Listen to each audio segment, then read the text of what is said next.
back to the program. You're watching Morning Thailand with Tulip Golf and of course Kun Chain. สวัสดีค่ะ สวัสดีครับ สวัสดีครับ Now Kun Chain, what do you have in store for us today? From Monday we have talked about the oil spill crisis and I would say it is very sad because Summit Island in Rayong is one of the tourist attractions that is not very far from Bangkok. We all have been swim in the water. Yeah. Actually, we all took a trip together, so we know that pretty well. Back there. Since yesterday, I have seen in the social media that there is a group of people calling for other people to donate the hair so that they can put all the hair together and make Also the animal hair though. Yes, and put it in a nylon bag to use as a hair boom. Or in the BPI crisis, they call it hairy sausage. Oh, What? Hairy sausage. Like not resource, but sausage. No, hairy sausage. Oh, okay. You know, one of those things for the diver to use to notify the people on the surface of the water, somebody underneath. It's also called sausage. Maybe it came from that. Yeah, buoyant hairy sausage. That doesn't sound so. Yeah, this hair boom is very similar to sponge. The quality of it because it's used to absorb the oil. But the question here is that is this hair boom is really effective, or if this hair boom would even worsen the crisis by creating more pollution in the sea? Right. In this case, it's quite controversial because many NGOs in the United States claim that it's very effective from the case of BPI crisis rig explosion in 2010, which from that case the total discharge is estimated at 4.9 million barrels. Right. 3 years later, which is this year, from after the spill, the tar balls could still be found on the Mississippi coast, and in this month they discovered 40,000 pounds of tar mat in Louisiana, and there is now the closure of water to commercial fishing around this area. In the Thai case, I would say we will face the shortage of Rayong seafood and Rayong made shrimp paste very soon. Okay. Because the situation is very similar here. At the BPI crisis, the hairdresser, pet groomers, and farmer also got involved. Around 370,000 salons are taking part in the campaign called Matter of Trust, which they communicate through Facebook. Some 204,000 kilograms of hair and fur. That's a lot of hair and fur. To be said, is arriving each day to be used in this hair boom. Right, everybody wanted. But did they use it? Did it work?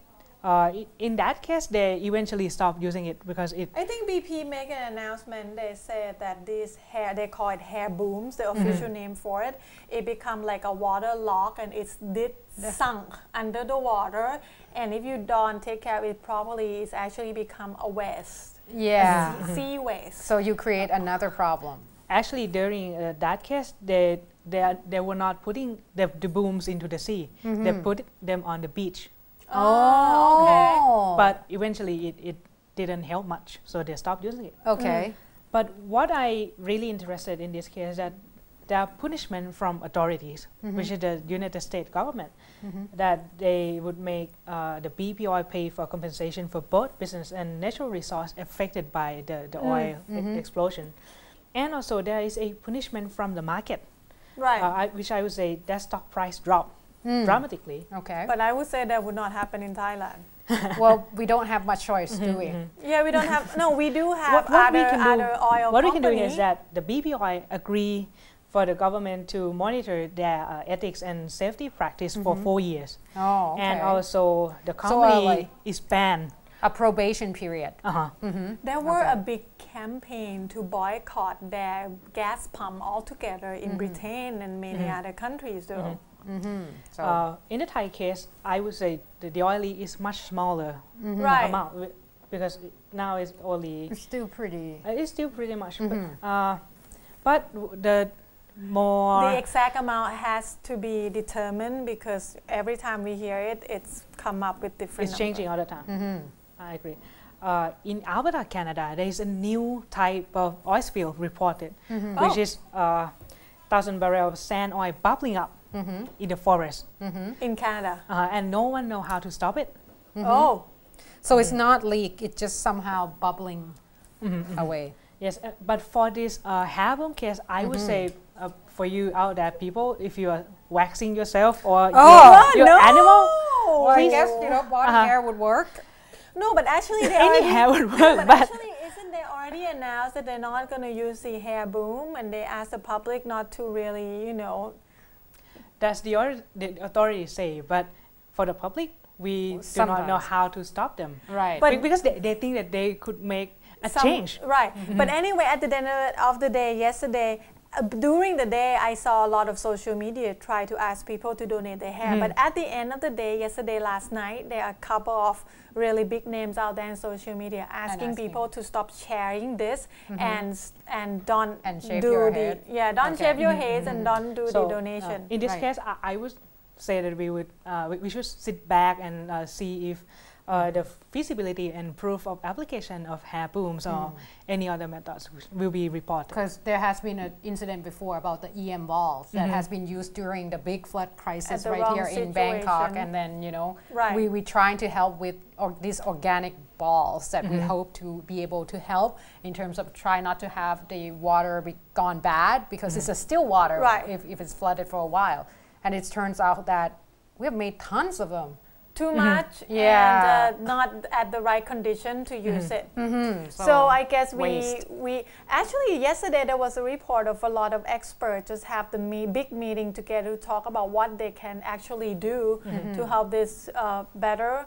Dr. Thong was one of them, an expert in this natural resources and marine life area. So we will hear more, because it seems like everybody really serious and pitching in about how to make this better, quicker. And just to end that, I have seen in the news, in a newspaper, just read it very quickly, saying that the authorities have come out and say that if we have to borrow anything from our neighboring countries, for example, like experts from Singapore or any kind of equipments, PTT gonna have to pay for it.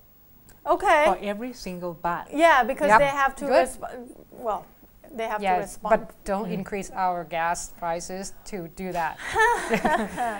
Anyway, that's the end of the show today. Thanks for watching, and you can watch all the playback episode at our YouTube channel, Morning Thailand, and also connect with us on Facebook, facebook.com/Morning Thailand. Email us at morningthailandshow@gmail.com. Also Instagram, Kun Chen, Morning Thailand. Morning Thailand. And also we got Twitter now, Morning TH Show.